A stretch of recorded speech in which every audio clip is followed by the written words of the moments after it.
கேட்க கேட்க இண்டஸ்ட்ரிக்கு செய்ய வேண்டிய நல்லதுகள், செய்ய வேண்டிய கடமை உங்களுக்கு இருக்கிறது, செய்ய வேண்டிய கடமையும் நிறைய இருக்கிறது. அப்ப அவர் சொன்ன மாதிரி ட்ரெயினை மிஸ் பண்ணவே கூடாது. தமிழ் சினிமா தேவைப்பட்டா சங்கிலி பிடிச்சி இழுத்து நிறுத்தி ஏறவங்களாம் ஏற்றிட்டு தான் போனதே தவிர ட்ரெயினை மிஸ் பண்ணவே கூடாது. அதுக்காகத்தான் நான் சில யோசனைகள் சொன்னேன். அதில் அதிக பிரச்சனை ஒன்றுமே கிடையாது. ரொம்ப நாள் செய்யாமல் விட்டிருந்த செயல்களை எப்படியாவது செய்து திரையுலகம் இது தமிழ் சினிமா இந்திய சினிமாவில் மிக மிக முக்கியமான ஒரு இடத்தில் இருக்கும் ஒரு சினிமா. இந்திய சினிமா உலக சினிமா துறையிலேயே அதிக சினிமாக்களை தயாரிக்கும் ஒரே நாடு இந்தியா தான். நமக்கு ஆல்ரெடி அந்த பலம் இருக்கு. அதை நாம் அரசுகள் மூலமாகவோ நாமளும் சேர்ந்தோ இது இன்டர்நேஷனல் பிலிம் இண்டஸ்ட்ரி தான்ங்கிறத நாம ஒத்துக்கணும்.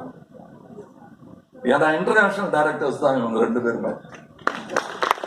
உங்க பட்ஜெட்டும் உங்கள் ரசனையும் தான் அவர்களை இங்கே வைத்திருந்தது. விட்டுருந்தா போயிருப்பாங்க ஹாலிவுட்டுக்கு. எனக்கு தெரிஞ்சதை நான் சொல்றேன். நானும் அப்படித்தான். ஏன்னா என் மக்களுக்கு நான் என்டர்டைன்மெண்ட் கொடுக்காம அங்க போய் என்ன பண்ண போறேங்கிறதுனாலதான் நாங்க தங்கினோம் தவிர எங்களுக்கு அங்க ஆசை இல்லை. ஒண்ணு, மொழி கலாச்சாரம் எல்லாமே வித்தியாசம். அது பெருமை இல்லை. என்னுடைய அவார்டை வெள்ளைக்காரனுக்கு கொடுக்குற அன்னைக்கு பார்த்துட்டு போறதுதான் எனக்கு ஒரு இந்த இந்தியன் அவார்டை வாங்குறதுக்கு வெள்ளைக்காரன் வரும். அதை நான் பார்க்க தான் போறேன். அதற்கான ஆரம்பங்கள் தான் இது போன்ற விழாக்கள். அந்த நிகழ்வு நடத்துவதற்கான விலை போடுவதுதான் உங்கள் கடமை. அமைச்சர் மக்களிடத்தில் நான் வைக்கும் வேண்டுகோள்தான். இவங்களை காரணம் காட்டி இண்டஸ்ட்ரியே தூக்கிறதுக்கு ஒரு நல்ல விதை போட முடியும்னா அதை செய்யலாம். இவர்களே அந்த விதையை போட்டவர்கள் தான். அவர்களுக்கு நீங்கள் அளிக்கும் ஒரு காணிக்கையாக நீங்கள் இதை செய்யலாம். நன்றி. என்னை இங்க கூப்பிட்டதுல நான் நிறைய பேசுவேன். ஆனா அதுக்கான நேரம் இது இல்லை. இனி நிறைய இடங்கள்ல நாங்க அவங்க படத்தை பத்தி நிஜமா அவங்க படத்தை போட்டு பார்க்கணும். பார்த்துட்டு அதை டிஸ்கஸ் பண்ணணும். அது பண்ணாலே புதிய சினிமா தெளிவு கிடைக்கும். நன்றி. என்னை கூப்பிட்டதுக்கு நன்றி.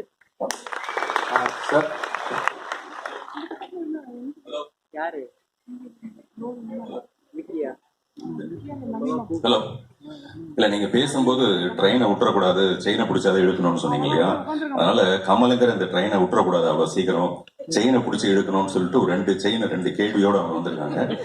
அந்த கேள்விக்கான பதில் இந்த மைக்ல தான் இருக்குன்றாங்க. அதனால இந்த மைக்கை வச்சுட்டு அந்த பதில் சொல்லலாம். பண்ணி கொடுத்த மைக்ல தான் பதில் இருக்கான். நல்லா இருக்கு. இல்ல, நீங்க தொட்டதெல்லாம் ஆன் ஆயிடும்ல சார், அதனால ஆன் பண்ணுங்கப்பா. அப்புறம் எதுக்கு மைக் கொடுக்குறீங்க? சார் பேசும்போது அந்த காதல இந்த சேனல் கலாட்டா பண்ண முடியாம நீங்க அவங்க கேட்க நினைச்ச சார், நாங்க கேட்க நினைச்ச எல்லா கேள்விக்குமே உங்களோட ஸ்பீச்லயே மனசார பதில் இருந்தது. நான் பர்சனலா ஒண்ணு கேட்கணும்னு நினைக்கிறேன். என்ன உங்ககிட்ட அறிமுகம் சினிமால திரையில எனக்கு அறிமுகம் பாக்யராஜ் சார். சோ அவர் இல்லைன்னா நான் இல்ல அப்படின்றது என்னோட நான் ஆழமா நம்புற ஒரு விஷயம். அது மாதிரி பாக்யராஜ் சார் உங்க வாழ்க்கையில குறுக்கிடல வரல அப்படின்னா என்ன நடந்திருக்கு? ஒண்ணும் இல்ல, கைதி டைரி ஃபெயில் ஆகி ரெட் ரோஸ் எல்லாம் விட்டுருவோம். 16 வேலையில விட்டுருவோம். அதுக்கப்புறம் படம் எல்லாம் விட்டுருவோம். முக்கியமான கட்டத்துல எல்லாரும் பிஸியா இருக்கோம், எல்லாரும் பெரிய ஆள் ஆயிட்டோம். அப்ப கைதி டைரி எனக்கு எடுத்தது பிடிக்கல. நான் டாப் டக்கர் அதை நான் சொல்லிட்டேன். நான் பாரதி ராஜா அவர்களுக்கு கோவம் வந்துச்சு. கோச்சிக்கிட்டு போய் பாம்பேல உட்காந்துட்டு அவர் நல்லா இல்லைன்ட்டாங்க எங்க அப்படின்னு சண்டை போட்டிருக்காரு. அவர் சொல்றது நியாயம்தான். அவர் சொல்ற பாயிண்ட் இருக்கு. நான் வேணா பண்ணட்டுமா அதை அப்படின்னு கேட்டிருக்காரு. சரி, நீ எனக்கு கால்ஷீட்டு போகுது பண்ணுன்னு அவர் உதவி பண்ணி ஒரு வெற்றி விழா கொடுத்து அவருக்கும் அது வெற்றி விழாவாக இந்தியில் மாறியது. அது ஒரு திருப்பு முனை. 2 பேர் வாழ்க்கையிலுமே திருப்பு முனை. ஆமா, சினிமால கிவ் அண்ட் டேக் இருந்துகிட்டே இருக்கு. உங்களுடைய ஐடியாஸ் அவங்க கிட்ட ஷேர் பண்றது, அவங்களது நீங்க எடுத்துக்கிறது அப்படிங்கிற மாதிரி. சார், இன்னும் ரொம்ப முக்கியமான ஒரு கேள்வி சார். பாரதிராஜ சாருடைய முதல் படத்துல அறிமுக இயக்குனரா வராரு அப்படின்றப்போ உங்களை மாதிரி ஒரு ஹீரோவை கோமணம் கட்டிட்டு நடிக்க வைக்கிறது அப்படின்னது என்னால இமேஜின் பண்ணவே முடியல. What star will agree to do that இன்னைக்கு இருக்கிறது இதுல இந்தியாலேயே ஐ திங்க் ஃபர்ஸ்ட் இந்த மாதிரி கோமணம் கட்டி நடிச்ச ஹீரோ அப்படின்னு கூட உங்களை சொல்லலாம். எப்படி அவர் உங்களுக்கு எக்ஸ்பிளைன் பண்ணாரு இதை?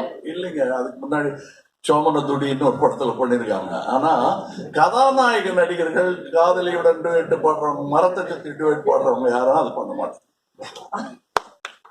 ஆனால் பாரதி ராஜா அவருடைய படம் அதை எதிர்த்து வந்த படம், அதையெல்லாம் தகர்க்க வேண்டும் என்ற எண்ணத்தில் வந்த படம். அந்த நட்சத்திர கோபுரங்களை இடித்து புது கோபுரங்கள் கட்டணும்னு வந்தவங்க இவங்கெல்லாம். அதுல நான் பெரிய நடிகர்லாம் இல்லை. இப்ப பார்த்தா 16 வயதுல ஹீரோன்னு தெரியும். அப்போ ஒண்ணுமே கிடையாது. அதான் டிராவலர்ஸ் பங்களால தங்கிட்டு இருந்தாங்க. ஒரு நேரத்துல 10 படம் பண்ணாதான் எனக்கு சமாளிக்க முடியும். ஏன்னா 20,000 ரூபாய் சம்பளம். ரஜினிக்கு எவ்வளவுன்னு கேட்காதீங்க, அதோட கம்மி. ஆனா அது பாருங்க, எங்களுக்கு அதெல்லாம் முக்கியமே கிடையாது. கல்யாண மண்டபத்துல தங்கிட்டு இருப்பாங்க, வருவாங்க, ஆக்ட் பண்ணுவாங்க. அதுக்கப்புறம் எத்தனை படங்கள், இட்ஸ் அன்பிலீவபிள் எக்ஸ்பீரியன்ஸ். அது என்ன வேணா பண்ணலாம். இப்போ நெப்போலியன் சொன்ன அதே உணர்வு தான் எனக்கும். ஏன் இந்த மாதிரி படம் கிடைக்குமா, சட்டை எடுக்க சொன்னா எடுத்துடலாம். அதுக்கு முன்னாடி பல மலையாள படங்கள்ல சட்டை இல்லாம, இதுக்கு அடுத்த கட்டம் நம்ம ஊருக்கா இது கூட செய்யலன்னு என்ன. 2 இமயங்கள் இணைந்து உருவாக்கி இன்னொரு இமயம் அவங்கள பத்தி புகழ்ந்து பேசுறத பார்க்கவே பிரமிப்பா இருக்கு. பேர் வச்சாலும் வச்சாங்க 16 வயதுன்னு, இன்னும் 16 வயசு மாதிரி தான் இருக்கு பக்கத்துல இருந்து பாக்குறது. அந்த வயசு பத்தாதுங்க, இன்னும் கொஞ்சம் வேணும்.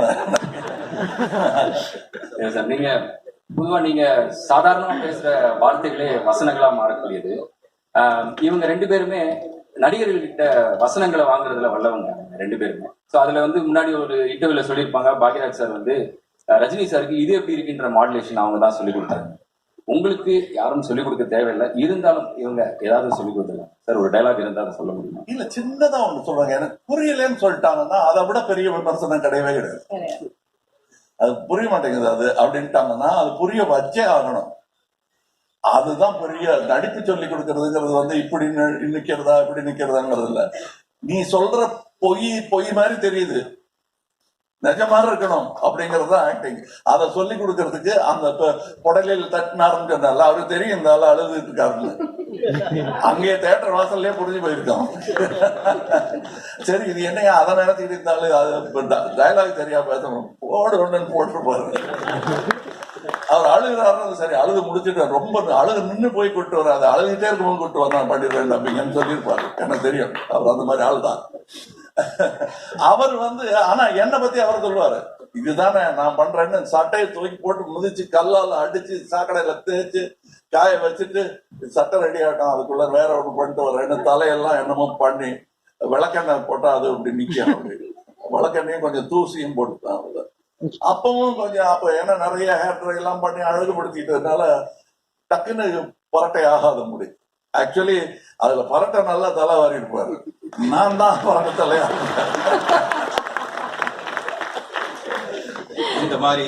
இந்த மாதிரி ஸ்பான்டேனிட்டி உங்ககிட்ட மட்டும்தான் சார் ரசிக்க முடியும். அவர் சொல்றது பேசுறதெல்லாம் வசனமா இருக்கும், நீங்க பேசுறதெல்லாம் கவிதையா தான் இருக்கும். கமல் சாருக்கு நன்றி சொல்லி எல்லாம் கட்டுப்படி ஆகாது, நமக்கு அது தாங்காது. அது எத்தனை ஜென்மத்து மேல அவருக்கு நம்பிக்கை இருக்காது, அடுத்த ஜென்மத்து மேல எல்லாம் அந்த மாதிரி நிறைய ஜென்மங்களுக்கு நன்றி சொல்ல முடியாது. கமல் சாருடைய சாதனைகளுக்கு இந்த சினிமா நன்றி சொல்லும். இன்னொரு 100 ஆண்டுக்கு சினிமாவே அவருக்கு நன்றி சொல்லும்.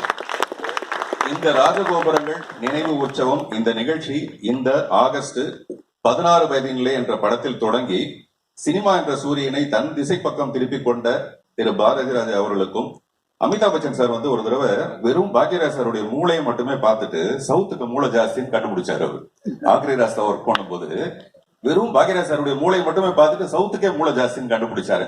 அப்படிப்பட்ட இந்த 2 நாயகர்களுடைய சிலைகளை இந்த நிகழ்ச்சியை துவக்கி வைக்கிறதுக்கு கமல் சாரை விட சிறந்தவர் இங்க இருக்க முடியாது. அப்படிப்பட்ட சிறந்த நம்மவருக்கு நம்முடைய மனப்பூர்வமான நன்றிகளும் வாழ்த்துக்களும். Thank you sir. இப்போ ஒரு ஸ்பெஷல் மொமெண்ட், நம்மளுடைய டைட்டில் ஸ்பான்சர்ஸான கண்ணன் ரவி குரூப்ஸ்ல இருந்து திரு கண்ணன் ரவி அவர்கள் கமல் சாருக்காக ஒரு மொமெண்டோ பிரசன்ட் பண்ண போறாங்க. Can you please have the memento on stage?